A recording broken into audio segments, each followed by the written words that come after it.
गर्मा गर्म पूरी पूरी। जैसे ही आदमी पूरी से भरा परात लिए लाइन में आगे बढ़ता है, तभी ठंड से ठिठुरता गरीब शंकर अपनी पत्तल बढ़ाकर कहता है, अरे भाई, थोड़ी सब्जी और 2 पूरी डालना। जैसे वो आदमी पूरी देने लग, पगड़ी पहने अमीर लालचंद वहां आकर उसे रोकते हुए कहता है, अरे ओ बिरजू, कोई जरूरत नहीं है इसको और पूरी देने की। क्यों रे शंकर, शर्म लाज सब धोकर पी गया है क्या? हाँ, तू घर में 5-5 जवान बेटियों को बिठाए रखा है और यहाँ दूसरे की बेटी की बारात में फ्री फंड का भोज खा रहा है।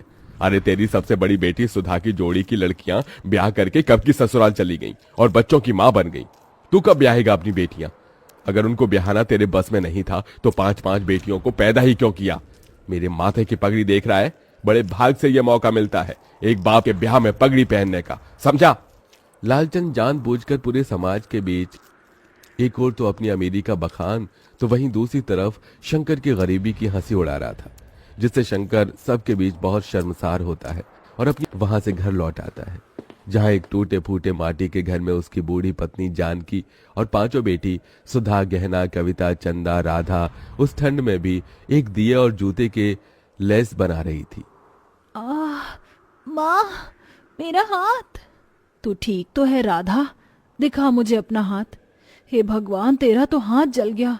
कहा था तुझे कि लेस का माल तू ना बना, तुझे दिए पर संभाल कर हाथ चलाना था।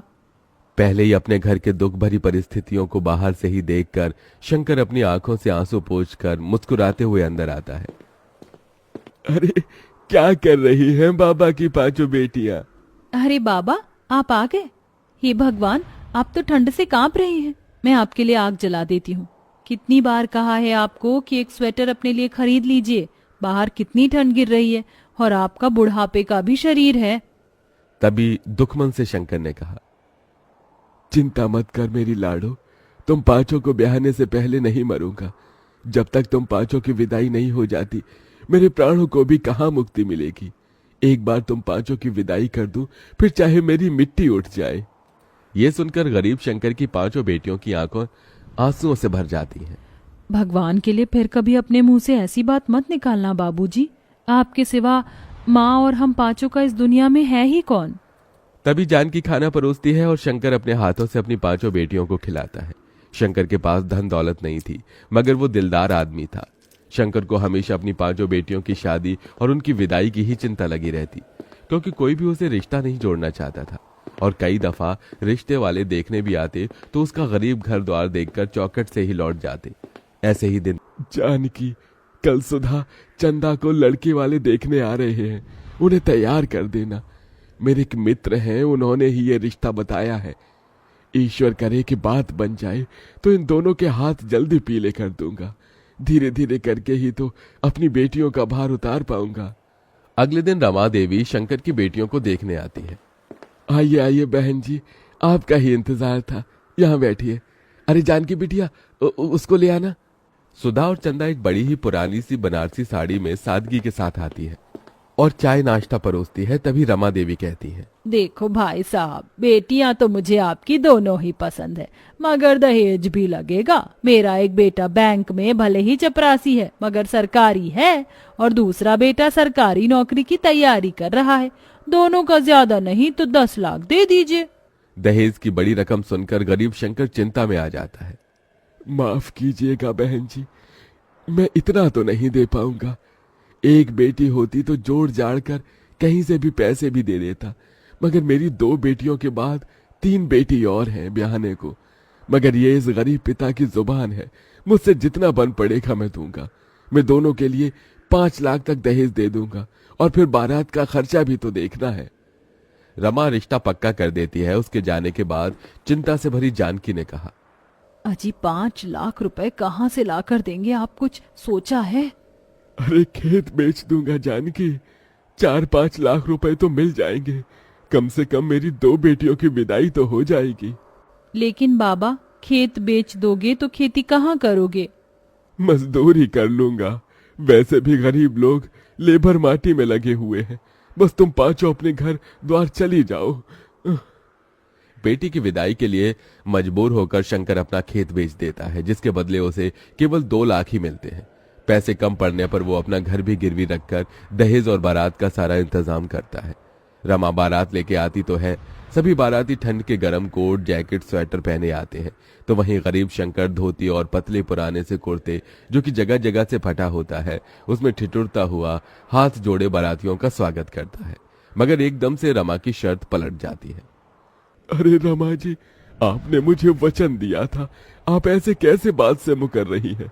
देखो भाई, 10 लाख रुपए से दहेज का एक पैसा कम नहीं लगेगा। अगर तुम दे सकते हो तो कहो, नहीं तो बारात वापस लेकर जाते हैं। शंकर डबडबाई आंखों से मंडप में दुल्हन बनी बैठी अपनी बेटी को देखकर अपनी पगड़ी उतारकर रमा के पैरों में रख देता है। मैंने अपनी इज्जत आपके पैरों में रख दी है, दया कीजिए। अगर ये शादी नहीं हुई तो लोग मुझे और मेरी बेटियों को जीने नहीं देंगे। रमा पगड़ी को पैर मारकर चली जाती है, तो वहीं समाज भी शंकर पर थू थू करने लगता है। तो वहीं कुछ दिन बाद लेते हैं और अब शंकर अपनी पत्नी और 5 बेटियों के साथ ठंड में सड़कों पर भटकने लगता है और सब एक कचरेदान के पास आकर पाइपलाइन में रहने लगते हैं। अगले दिन शंकर ठंड में भी काम ढूंढने निकल पड़ता है। बाबूजी, आप कहाँ जा रहे हैं? काम ढूंढने जा रहा हूँ। मगर बाबा, बाहर इतनी ठंड गिर रही है। अगर ठंड देखूंगा तो जीवन भर भी इस गरीबी में तुम 5 की विदाई नहीं कर सकूंगा। पिताजी, अब हम 5 भी आपके साथ मेहनत करेंगे। जब इस भयंकर ठंड में बूढ़ी होकर आप काम करेंगे तो हम जवान होकर क्यों नहीं? थोड़ी दूर जाने के बाद शंकर को सड़क बनाने में काम मिलता है, जहां मजदूरों की जरूरत होती है। अब शंकर और उसकी बेटी कड़कड़ाती ठंड में मेहनत करने लगती है। तभी एक दिन ठंड से सड़क पर बहुत कुहासा छाया होता है, जिससे एक महंगी गाड़ी आगे आकर खंबे से टकरा जाती है। 5 बहनें आकर गाड़ी में से एक औरत को निकालती हैं। दीदी, इन माँ जी के सर से तो खून बह रहा है, इन्हें पट्टी बांधनी होगी। चंदा, चल इन्हें घर ले चलते हैं। बहुत देखभाल करता है। वहीं बातों बातों में शंकर अपना दुख उससे बांटता है और फिर, भाई साहब, भगवान ने आपकी 5 बेटियों को मेरे बेटों के लिए ही बनाया है। मैं इन्हें अपने घर की बहू बनाना चाहती हूँ।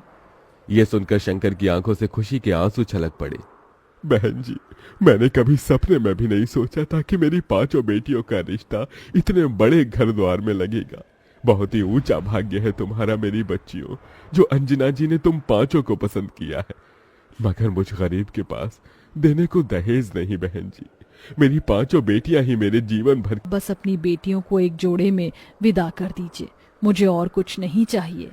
थोड़े ही दिन बाद शंकर अपनी बेटियों की विदाई की तैयारी में लग जाता है। वो कड़ाके की ठंड में कांपता ठिठुरता कचरेदान को साफ करके वहां मड़वा बनाता है और खाने पीने शुद्ध बोध बिसार कर खुद को मेहनत में झोंक देता है और 2 पैसे ज्यादा कमाने के लिए गीली रेत बालू उठाकर मिले पैसे से 5 की शादी का जोड़ा खरीद कर लाता है।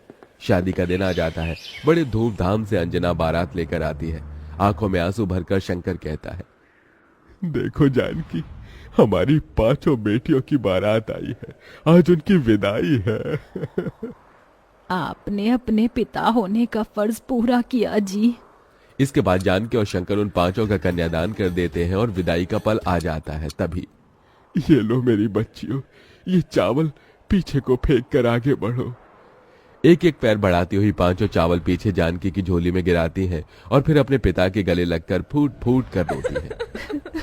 बाबूजी, आपने हम 5 की विदाई के लिए बड़ा तप किया है। देखिए, आज हम विदा हो रही हैं। अपना ख्याल रखिएगा। तुम भी अपना ध्यान रखना मेरी बच्चियों, सदा खुश रहना। इसी के साथ गरीब शंकर अपनी 5 बेटियों को विदा कर देता है।